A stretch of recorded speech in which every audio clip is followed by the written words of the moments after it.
Dans la sourate Al-Ankabut, Allah Azza wa Jal dit au verset 2 « Ahasiba an-nasu an yutraku an yaqulu amana wa hum la yuftanoun » Les gens pensent-ils qu'on les laissera dire « Nous croyons » sans les éprouver? Ce verset nous rappelle une chose essentielle. La foi ne se limite pas à des mots. Elle se teste, se confirme, se vérifie dans les épreuves. Celui qui prétend aimer la justice sera confronté à l'injustice. Celui qui prétend être patient sera exposé à la difficulté. Parmi les hommes les plus éprouvés, il y avait les prophètes. Et parmi eux, notre prophète Muhammad sallallahu alayhi wa sallam. Il fut rejeté, combattu, insulté, affamé, et pourtant, il a tenu bon sans jamais abandonner son message. Pourquoi ?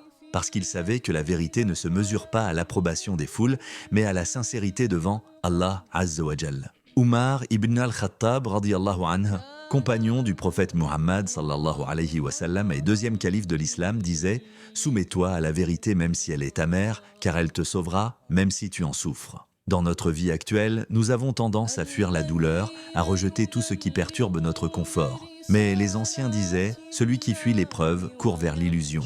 Car c'est justement dans la difficulté que se construit l'âme, que se purifie le cœur, que se distingue le sincère de celui qui fait semblant. Imam Ibn al-Qayyim disait « Chaque épreuve est un miroir, elle te montre qui tu es vraiment ». La sourate Al-Baqarah vient confirmer cela au verset 155, où Allah Azza wa Jalla dit « وَلَنَبْلُنَّكُمْ بِشَيْءٍ مِّنَ الْخَوْفِ وَالْجُوعِ وَنَقْصٍ مِّنَ الْأَمْوَالِ وَالْأَنفُسِ وَالثَّمَرَاتِ وَبَشِّرِ الصَّابِرِينَ » Très certainement, nous vous éprouverons par un peu de peur, de faim, de diminution de biens, de personnes et de fruits. Et fais la bonne annonce aux endurants. Ainsi, la question n'est pas « Pourquoi suis-je éprouvé ?» mais « Comment vais-je réagir face à cette épreuve ?»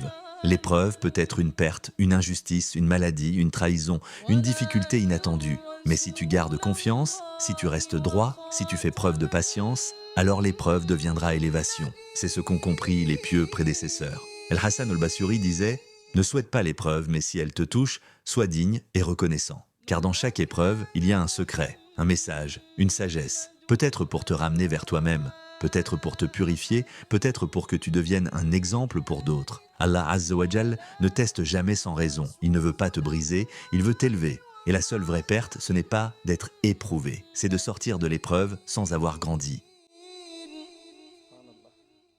وكان الله بكل شيء عليم